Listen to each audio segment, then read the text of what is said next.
Welcome everyone to week two. I almost said week three. I'm jumping ahead. Welcome to week two. I think we had a really good start to this class. I really appreciated just getting to know you through the discussion boards. I thought that everyone was very thoughtful in the discussion boards, and I appreciate kind of diving in and responding to each other and asking each other questions. That's exactly the purpose. And I could really see the connection between mental wellness, mental health, and career development in all of your stories. So I felt like you all articulated that really well.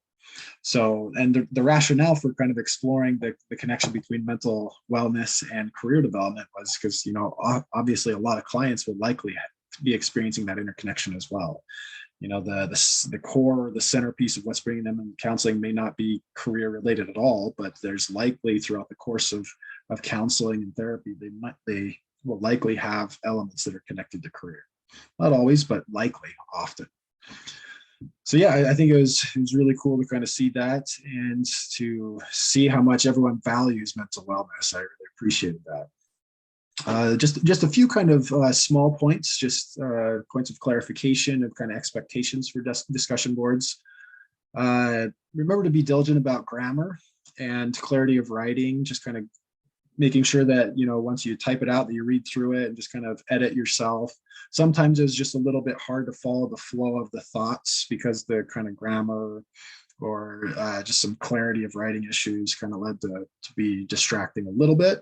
Not a huge issue, but just a reminder to be, looking over it again, just being thorough there. I think that'll really help just in your development as a counselor, because once again, our words are our interventions, so even in a discussion board, I think it helps to really be thoughtful of, the language we're using, the words we're using.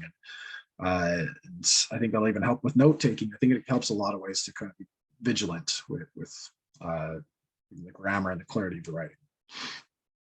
And another piece is to be sure to respond to all portions of the discussion board prompt. So for example, in week two, let me just pull it up here. The discussion board prompt is, based upon the reading assignments, give at least 3 reasons the federal government has supported the career development movement. So that's kind of the first piece of the discussion board prompt. And the second piece, select one of the 3 that you believe was the most important to the field and defend your choice. Kind of explain why you feel like it was the most important. So just make sure, when there are 2 pieces to a discussion board or several, to make sure that you're responding to all those. If you have any questions about this, though, let me know. This first week, for the previous week that we just finished up, I was more relaxed on like the grading and the expectations. It was kind of on me too, of kind of having some discrepancies between the syllabus and not having a clear of like when to post the original. So I was, really relaxed with that. But moving forward, just remember Wednesday at 11:59 is the original post, and then just make sure you respond to at least 2 peers by Saturday night at 11:59, and that's going to be standard throughout the whole semester. And really be sure if someone like responds to your original post and they ask you some questions, really emphasize that. Don't just kind of leave them hanging with asking their questions. Okay, I'm looking at my notes here. I think that's the gist of what I wanted to cover with the discussion boards. But overall, great. And thanks for just kind of jumping into that. If you have questions, once again, feel free to reach out. Okay, there's a lot of material. Obviously, I'm just going to kind of touch on a few highlights and things that stood out to me. And then, we'll kind of see where the discussion board takes things this week as well. So from chapter 1 in Sharp, obviously this was just kind of the intro chapter describing kind of how the text will be moving along. But I felt like there are a few really cool points that Sharp made in chapter 1. So for example, on page 3, he was describing how different people kind of define career. What is career?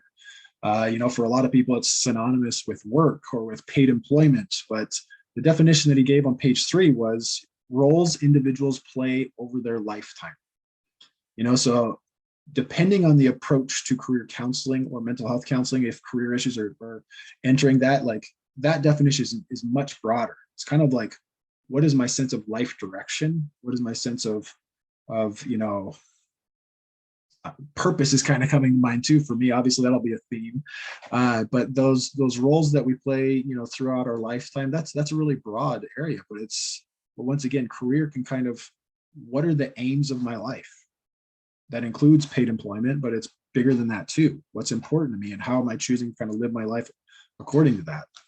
So I think that's something to maybe think about, of how you've maybe historically made sense of the word career, but would it be beneficial to broaden that? Will that be helpful to kind of have that broader vision when you're working with clients? So once again, and that's, I think, another thing just to be considering when we're going through different theories of career development. How do these different theorists view career? I think that's kind of a core piece. Sometimes it's really not described explicitly all the time, but it's kind of the implicit tone of what is the emphasis, what is the point of career counseling, of this career development. And theories are going to, vary a lot. And then on page 6 in the text, they also talk about the connection between, counseling theory and career development theory. That your counseling theory, like if it's person-centered theory, existential, CBT, whatever it is, that's likely going to inform what career development theories kind of resonate with you. So that's maybe something just to be reflecting on and thinking about.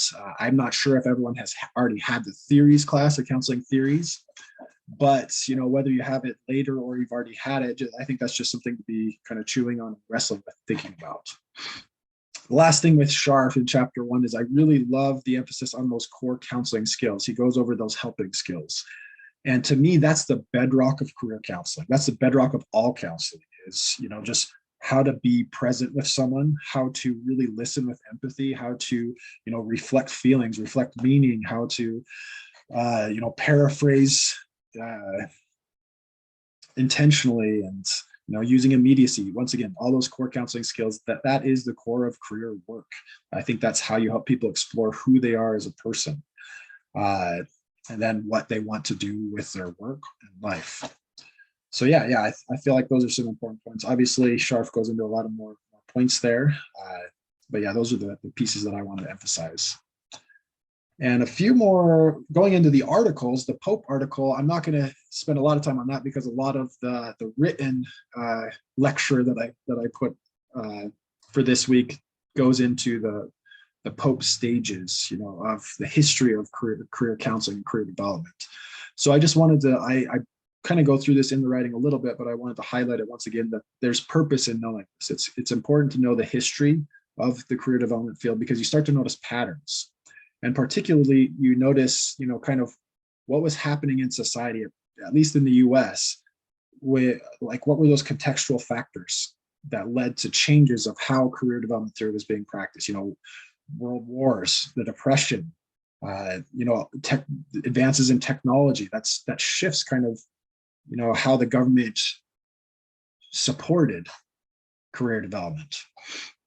So once again,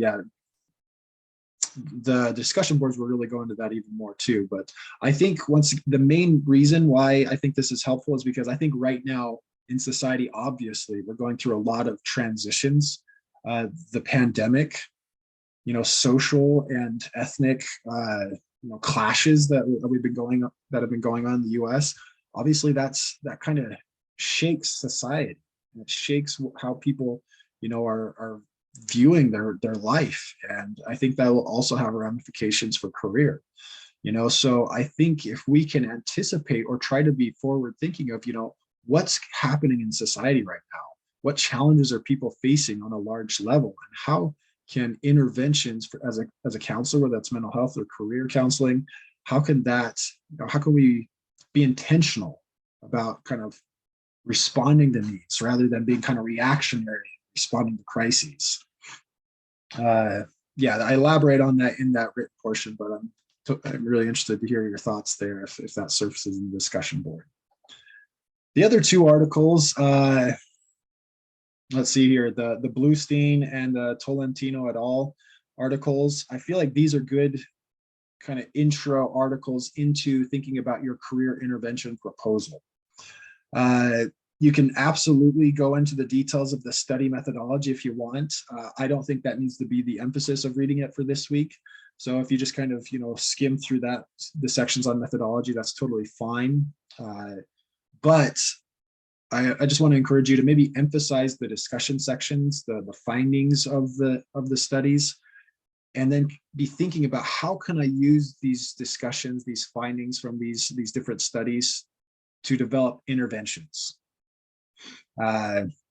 So for example, in the Bluestein article, talking about like exploratory behaviors and intrinsic motivation. So how might you help clients increase their intrinsic motivation through exploratory behaviors?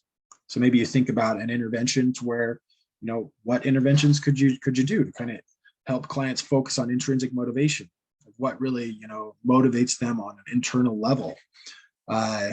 And also I've seen, even in my career development work with clients, that one client in particular, she was looking into the STEM field. It was kind of scary to her because all of her support system was saying, no, don't go in the STEM field, go into education. That's a better fit for you. But she really wanted to go into the STEM field. So, her exploratory behavior, we kind of figured out different, ideas that she could, how she could explore, but she ended up wanting to do occupational interviews, maybe talking to faculty members in the STEM field. And when she did that, that led to a lot of excitement for her and kind of helped almost make concrete the inner, motivation that she was kind of feeling, but it helped her kind of taking those steps, exploring in that way by talking to people really helped kind of bolster that motivation to make that change that she felt was really best for her. So yeah, I think that could be one example of, building an intervention to address these larger core dynamics. Let's see, from the Tolentino article talking about career adaptability, I think that kind of brings some rich possibilities as well. So an intervention could explore or prompt youth or teens, in a school setting. That's kind of what was coming to mind of adaptability, with adaptability being that readiness to change and adapt to career challenges or whatever, and adaptivity being that willingness to change. So adaptability versus adaptivity. So some questions that I had, or some thoughts of potential interventions, was, so in Tolentino, they talk about learning goal orientation. So that kind of has to do with, that we can learn, that we're not in a fixed mindset. So encouraging an emphasis on learning rather than like having a fixed belief. So I guess an example of that is like sometimes people are like, oh, I'm not good at math, I can't do math. So they kind of have fixed in their mind that I'm unable to learn this new skill. It's out of my ability. But what Tolentino's bringing up is that, having that learning orientation, got a little lost here. There we are, learning goal orientation. So kind of having that learning orientation would, instead of saying I can't do it, it's maybe saying math is hard. And if I keep learning, I can develop those skills. Even if, maybe it's not naturally comes easy to you, but this shift is like having that learning perspective that I can learn, that I can grow, that's kind of a piece of that shift of mindset. So that could be an intervention. Like, how do you help children develop this learning orientation? How do you help teens? How do you help adults kind of shift from this fixed state to this growth and learning orientation to how they view career and learning in general in their life? So I think that could be kind of a cool opportunity for an intervention, for developing an intervention that has to do with promoting that learning orientation. I think career optimism is another way of like, how can I help clients move towards belief in the future, belief in themselves, willingness to view challenges as part of the process rather than just kind of the challenge happens and the process is over. So I think optimism kind of has to do with like that hope, that hopefulness about the future. So yeah, I'm just like, without giving you exact specifics, because I want that to hopefully come from you, what's meaningful to you. I wanted to kind of throw out some ideas of some general topics and some general ideas about how these articles can kind of prompt you to be thinking about that career intervention proposal assignment later in the semester. So see the syllabus for more details on that, but trying to start to prime you to be thinking about that, forward thinking. So in the module 2, there are 2 examples of career of interventions. One is like career development intervention. It's one that I've used with student athletes, exploring identity statuses and career development through, and exploring values as part of career development. So definitely look into that. And then also one was just from kind of a general department about multiculturalism, intervention to explore multiculturalism. So there's two examples that you can kind of look at there. I wanted to try out, I don't know how this will go. This could be a major flop, but I'm going to give it a shot anyways. I wanted to kind of try a small intervention. I've actually done this with large groups at the University of Wyoming with like new student orientation. I'd have a group of like 150 students, and I do this intervention that I'm about to do with you online. I do it with the students because I felt like my goal was, how can I, like, with a large group, 150 plus students, how can I get them thinking about values, about what's most important to them in their life, and then how can they connect that to their career development? So to kind of encourage that thinking, let's do this. Okay, this is basically what I did with them. I had everyone stand. So if you want to stand, great. If you just want to sit, metaphorically stand, feel free. But yeah, if you are standing, I think that would kind of help. So the point is, like, so you're standing, and if at any point, I'm going to be going through the different characteristics of a job, but I'm not going to be telling you the title of the job. So you're just going to be hearing, details about it. If at any point there's a deal breaker and you're like, nope, that aspect of the job, no way, I cannot do that. So I'm going to sit down. That's a deal breaker for me. So let's try this. So you're standing up. So here's the first aspect of this job without telling you the title. So if the median annual income was $31,000, would that be a deal breaker for you? I imagine some of you may have sat down already. Others are like, oh, I'm cool. So the second piece, you meet new people often. You travel in this occupation. That's the norm. Some of you may want to be standing back up. Sure, you can do that if you want, but as well, this position requires imagination and creativity. And you might also need to use have a decent technical understanding, like using technology. You may need to carry heavy equipment. You may work in uncomfortable or even dangerous surroundings. It's a little bit gray area. What type of dangerous circumstance are you talking about? That's all you got. That's all you have to choose on.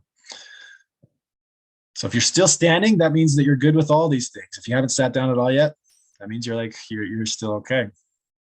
So there's uncertainty from month to month if you have work. So there may not be a stable paycheck. And you'll probably work by yourself or with small groups of people. So if someone is still standing from all of this, that means, that all those things were okay with them. So I'll just pause for a second and just have you think about, what do you think this job title is?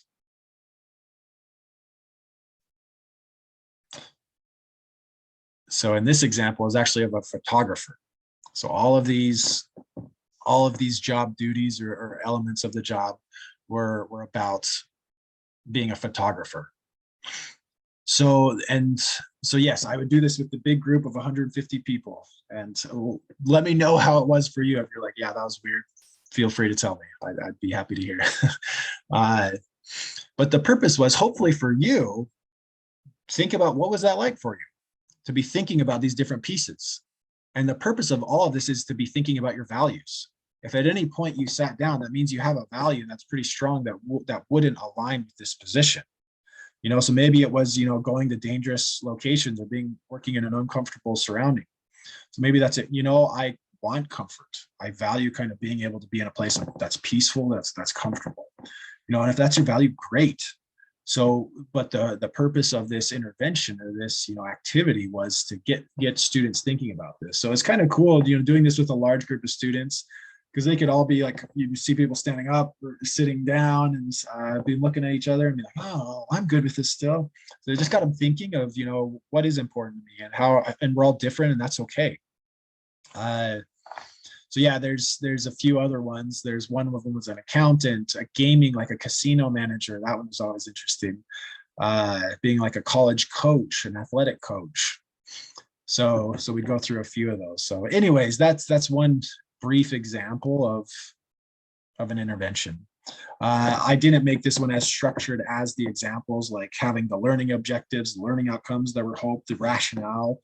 But those are important pieces to be thinking about too. You know, what's the whole point? What am I hoping that the intervention, what growth or learning am I hoping that it leads to for the participants? I think that's an important point to be thinking about as you're starting to conceptualize what intervention do I want to try out and do the assignment on.